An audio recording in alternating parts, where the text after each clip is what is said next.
Good? Isaiah, chapter 45, verses 1 through 7.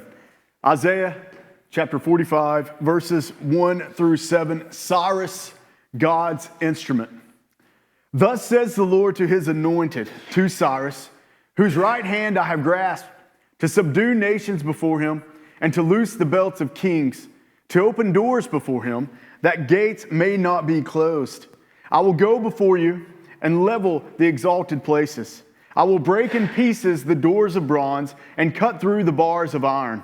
I will give you the treasures of darkness and the hoards in secret places, that you may know that it is I, the Lord, the God of Israel, who call you by your name.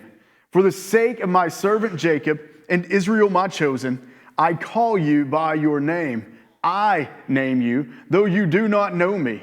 I am the Lord, and there is no other. Besides me, there is no God. I equip you, though you do not know me, that people may know from the rising of the sun and from the west, and there is none besides me. I am the Lord, and there is no other. I form light and create darkness. I make well-being and create calamity. I am the Lord who does all these things. All right, so last week we finished up chapter 44. That's the reason why we're in chapter 45. But last week, the verses that we covered were 24 through 28. And then again, if we can understand this is the prophet Isaiah speaking these prophetic words in the 700s, that being the 700 BC. So he's prophesying to the southern kingdom. He's letting them know what is going to happen. That this mighty empire named Babylon is going to rise up and is going to crush them. Not only is this Babylon going to crush the southern kingdom, but he is going to enslave them. Babylon is going to enslave them for many upon many years. And why is this happening? I know what you're thinking. We've gone through this over and over again, but it's good to recap. The reason why this is taking place is because the southern kingdom has rebelled against the one true holy God. The very God who revealed himself to them. The very God that gave them the ceremonies, his commands, so that they could worship him. So here the prophet Isaiah is warning them time and time again, being in the 700s, 700 BC. And yet they do not hear this prophetic word. They continue worshiping themselves. They continue worshiping these false idols from pagan lands. They're not crying out to God. So 150 years later, the prophet Isaiah is dead. And it is then around 580 that this happens. They didn't even know about Babylon when Isaiah was prophesying about them. But here this Babylonian empire, it rises up. It is powerful. They come in. They destroy the southern kingdom. They enslave them just like the prophet Isaiah said. Again, 150 years in the future is when this takes place. Now, I just want you to think about that for a moment. This lays out the sovereignty of God.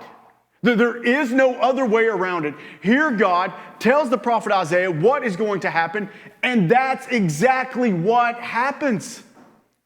There is no way anything else could happen. Because this was God's plan. This was God's will.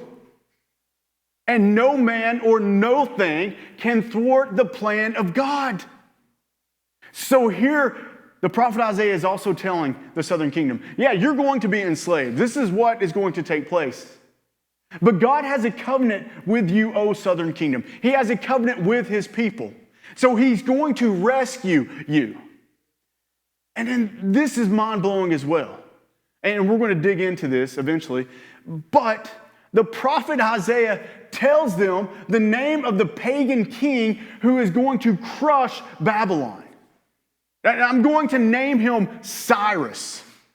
And then I'm going to bring up this Cyrus, this king who's going to rule over Persia. And he's going to roll in, destroy Babylon, and free you. That's how this is going to play out. There is no other option. What God says goes. Bottom line. And if you think about it, God named the kid before his parents even had the opportunity to. Cyrus. You think the parents chose that name? They thought they did, but it was already done. You think Cyrus, there was a plan where he was like, maybe I'll be a lawyer, or maybe a doctor. Maybe I'll play in the PGA. No. There was no option for Cyrus. You are going to be a king that's going to take out Babylon. That's what's going to happen. Because that's what God said was going to happen. And lo and behold, that's how it works. That's the sovereign God in which we serve. You see his power in these verses.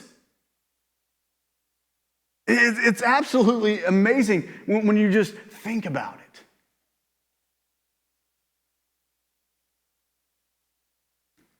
All right. So let's look at Cyrus, God's instrument, this pagan king that he is going to bring up. Verse 1. Thus says the Lord to his anointed, to Cyrus. Now the way in which God, in which Isaiah is describing, it's God's words, is describing Cyrus to Israel, is going to shock them. It's going to blow their mind because they're hearing anointed. And the word anointed, how is it normally used? It's used to describe God's prophets, his priests and kings, but not here. No. He's anointed an unbeliever. And this would be difficult for the southern kingdom to wrap their mind around this. I mean, how can God use a man who's not a believer? That doesn't make any sense. But there's something else that we need to see here. Because this is what Isaiah is saying to God's own people. God isn't just your Lord, O southern kingdom. He is Lord over the whole world. Whether one believes in him or not, he is Lord. And because God is Lord, he will do as he pleases. So God says, Cyrus is anointed. He is the chosen instrument that God is going to use to save his people. God chose this pagan king to rescue his elect. Now, do God's people deserve this? Absolutely not. But this is God's grace being shown to the very people who rejected him time and time again after warning after warning. Now look what it says. It says, whose right hand I have grasped. Now this is a common phrase among the ancient Hebrews. It's the sign of fellowship. So this is what's being said, talking about 150 years in the future. I am going to select this Cyrus. I am going to pick Cyrus. I'm telling you in advance. So when you see it play out, you will know that I am Lord. You know what else this is saying about Cyrus, though? Because it's saying, whose right hand I have grasped. Who grabbed Cyrus's right hand? God. God grabbed his hand. There was nothing special about Cyrus. There was no attribute he had to where God was looking down the corridor of time and was like, well, Cyrus is going to be a mighty warrior. I guess I'll select him. No. God selected him before Cyrus's grandparents have even met. This was God making it perfectly clear there was nothing special about Cyrus. Nor did this happen by chance. Can you imagine the odds of God, say, it's going to sound like something heretical here, but you think about the odds God sitting up there. I don't know the future. I don't know what's going to happen. I'm just going to say a random name, and let's say Cyrus. Hopefully this Cyrus is going to become a king, and hopefully it's going to be Cyrus that rolls in and wipes out Babylon. I'm hoping that's what happens. No. God spoke it. That's what takes place. This is God's providence that a pagan king would rescue the Israelites. But not only is he going to rescue the Israelites, look at what else is said here. To subdue nations before him and to loose the belts of kings. Cyrus is going to be the instrument that God uses to strike fear in the hearts of kings, not just the Babylonian Empire, but other nations. Now we're looking at this and it's like, whoa, man, Cyrus, he must be a mighty conqueror. For him to be able to do this, not only wipe out the mighty empire of Babylon, but others. It's not Cyrus, it's God who's doing this. That's plainly what it says. God is the reason that Cyrus's enemies would fear him. God is the reason that Cyrus was going to be a great conqueror. We even have this illustration. If the belt came loose, then what would happen? The man's robe would fall around his feet and tangle his feet. Now picture that man trying to fight a battle. He's more busy trying to pick up his robe, hopefully. But this is the doing of God. God is going to make it confusing. He is going to distract them. He is going to make it easy for Cyrus to dominate. And that's exactly what he did. He didn't literally make their robes fall around their feet or their legs, but God crippled the armies. Now look at what it says here. Why did God do this? To open doors before him, that gates may not be closed. For there was not going to be a kingdom too strong for Cyrus. No door too thick to knock down, or gate too high that he couldn't scale. All because of God. And God makes it perfectly clear in verse 2. Look what Isaiah says describing God. I will go before you and level the exalted places. I will break in pieces the doors of bronze and cut through the bars of iron. Now, if we can, let's move to the future. Here you have the southern kingdom. They are enslaved to Babylon, and they begin to worry. Man, we've been here for a while. I don't know if anyone is coming for us. You think about how powerful Babylon was. The world feared Babylon, this mighty empire. And once again, as the years passed, here the Israelites are, and they're starting to talk. But God, through the prophet Isaiah, gave them these words of comfort. God is telling them, I'm going to be the one leading the charge before this pagan king. You're not having to place your faith in Cyrus, in man. No. Your faith is in the Lord of Lords, the King of Kings, who is going to bust this place wide open so Cyrus and his army can cruise in and rescue you.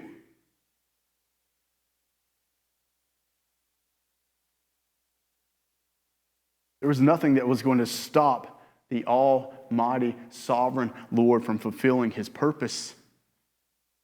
Now you may be asking, well, God seems to be directly speaking to Cyrus. I mean, that's who he's talking about here, Cyrus, right? So does this mean that Cyrus was converted? That Cyrus becomes a believer? No. We have no evidence of Cyrus ever believing in the one true God. But just like Pharaoh acknowledged that he was dealing with the God of Israel and he recognized God, Pharaoh never worshiped him. We pretty much see the same thing with Cyrus. Cyrus may very well have understood how all this was going to be accomplished through the God of Israel, the one true living God. But once again, we have no evidence of Cyrus ever becoming a believer. Now look at verse 3 here. It says, I will give you the treasures of darkness and the hoards in secret places.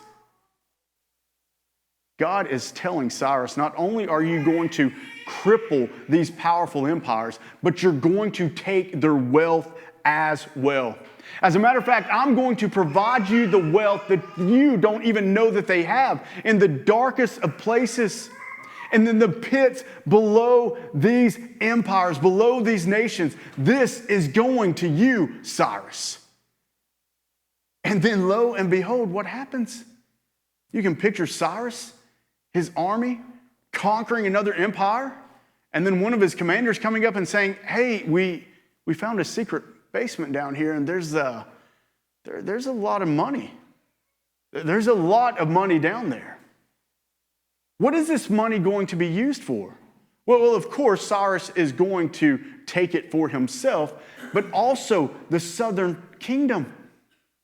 This money is going towards rebuilding the southern kingdom in which God promised Cyrus was going to rebuild. Do we see how this plan is playing out perfectly? And then he says, that you may know that it is I, the Lord, the God of Israel, who call you by your name. Cyrus is going to recognize that he was commissioned by the God of Israel.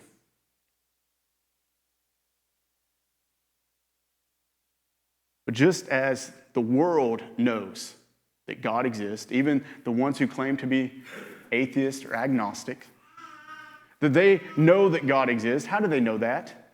They look out in the world and they see the creation around them.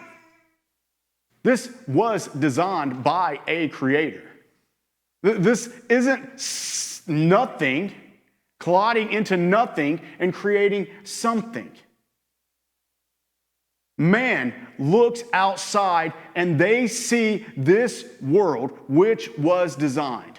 They know there's a God, but they also have the laws written upon their heart. That's where their morals come from. This is the same for Cyrus. He understands that there is a creator. He understands that he is commissioned by the creator for all of this to take place.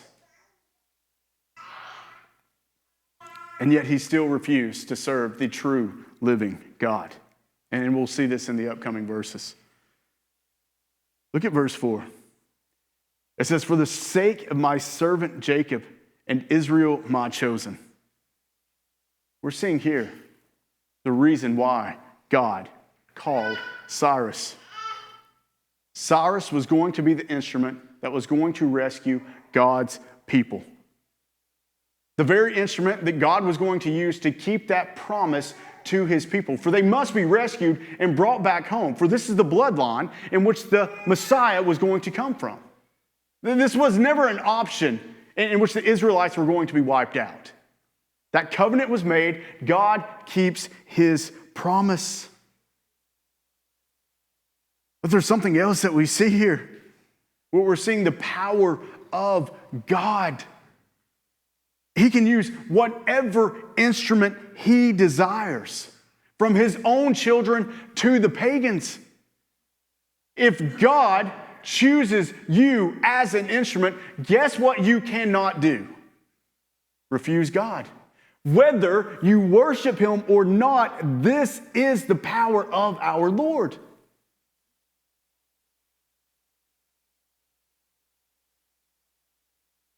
God's will be accomplished by whatever means he chooses to use. Now look at what he says here. I call you by your name. 100+ years before Cyrus was even born, God named him. And you think about his parents. Here they have this beautiful baby boy coming into the world. And then they're talking to each other. What are we going to name him? Well, I don't know. Your dad's named Larry. So maybe Larry would be a good name for him. Well, why don't we name him after your dad, Bob? Bob would work, right? So here they are fighting with names, and all of a sudden, Cyrus. Cyrus, yeah, that works. We'll go with Cyrus. Imagine that.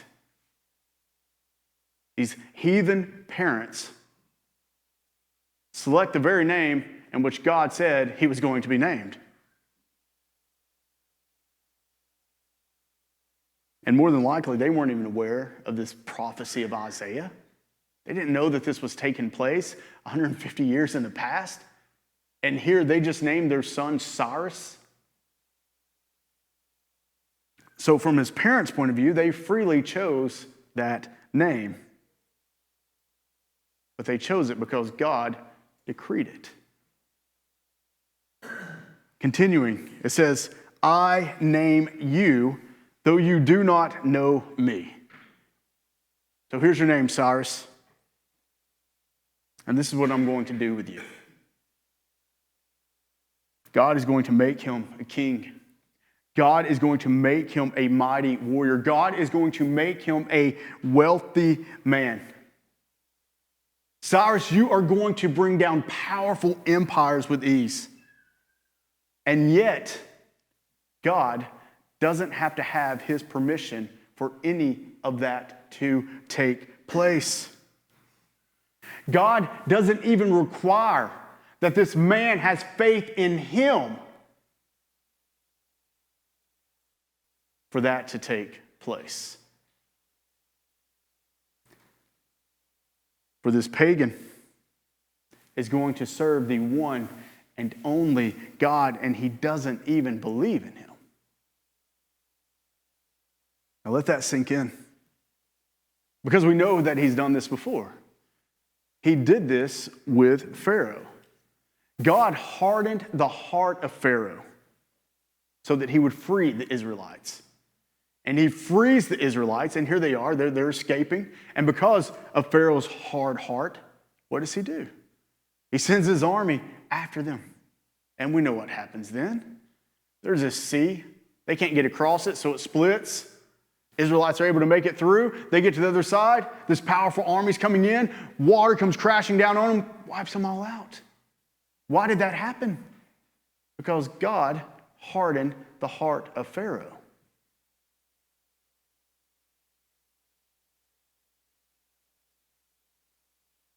God is using this man who doesn't place his faith in God. And yet God still accomplishes his plan through him. Man is always serving God's purpose, whether their faith is in him or not. Now look at verse 5. It says, I am the Lord, and there is no other. Besides me, there is no God. I equip you, though you do not know me. It's here that Isaiah is simply stating, you know, I can say all of this is going to happen. And as the prophet Isaiah is saying this, he has all the confidence in the world because God is going to make it happen. There's no other option. There is no plan B. God's divine plan is going to unfold just as he decreed it. And the evidence is right here. We have the historical evidence of the prophet Isaiah speaking on a prophecy that is going to take place 150 years down the road. And it plays out exactly. Which again, Israel, why are you looking to these false gods when you have the sovereign one who's revealed himself to you? Oh, Israel, you're going to have the story of Cyrus to bring back with you into the southern kingdom. Why in the world would you ever look to a false god ever again?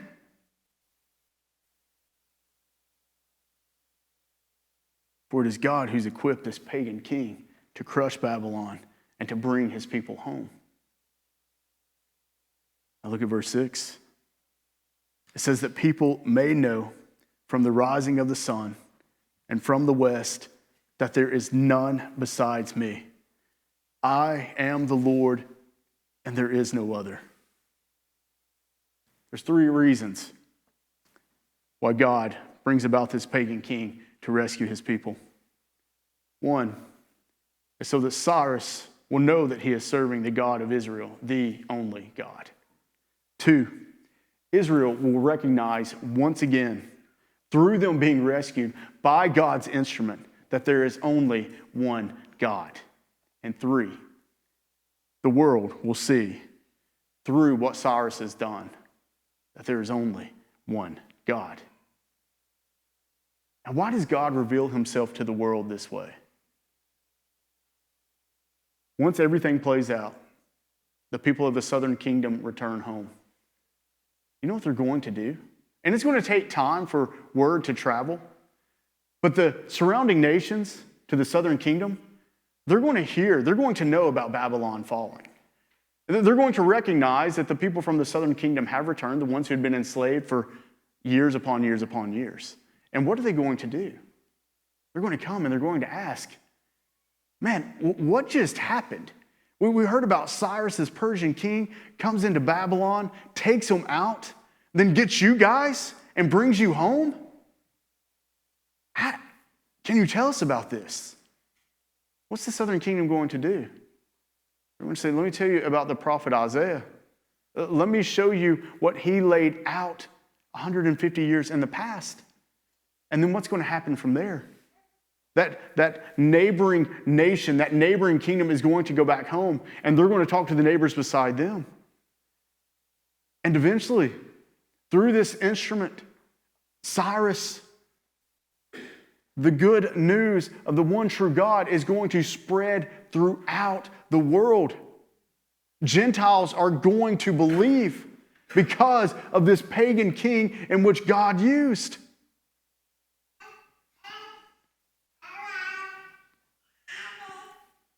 Now, if anything, Cyrus is a type of the Savior who is to come. Cyrus was just an instrument, but there's going to be a perfect instrument who is going to be born into this world. But this instrument is perfect, pure, and holy, and he is going to redeem mankind. And for those whose faith is placed in this perfect instrument known as Christ, salvation awaits them. So you see where Cyrus rescues God's people, brings them home, but he's not the true Savior. But he is pointing to the true one. Now look at verse 7. It says, I form light and create darkness. I make well-being and create calamity. I am the Lord who does all these things. But what we're seeing right here is that nothing happens without God decreeing it. Bottom line. For us to say otherwise is suggesting that there's some other deity out there that's going against God or is helping God. And we know that's not true. Or if we say otherwise, then what we are stating is that God isn't sovereign. Both of those are lies, plain and simple. And if we hold to the word as being inerrant and infallible, we hold to the truth that is in it. If it happens, it only happens because God has decreed it. For he is the one who reigns and rules over the universe.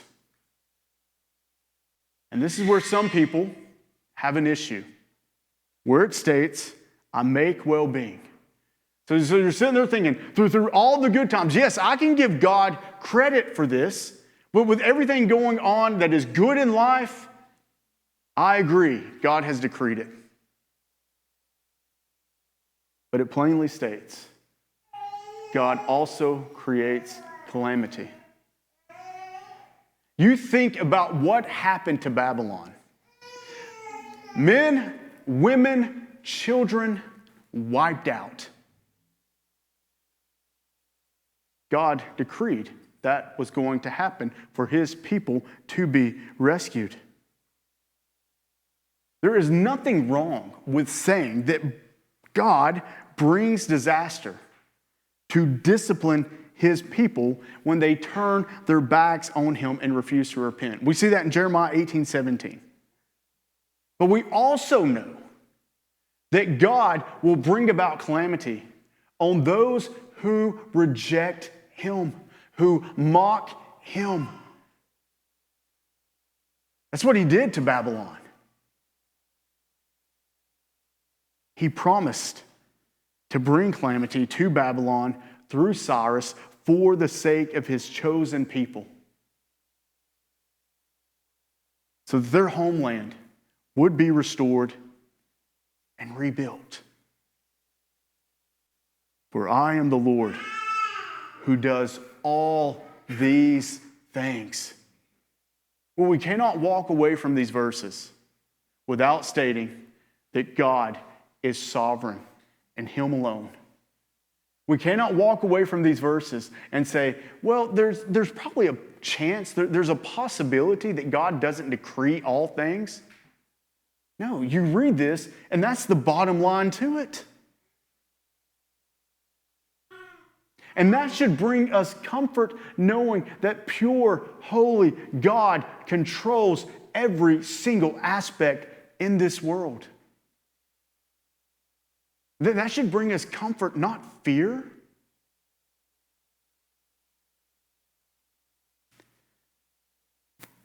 All right. Questions?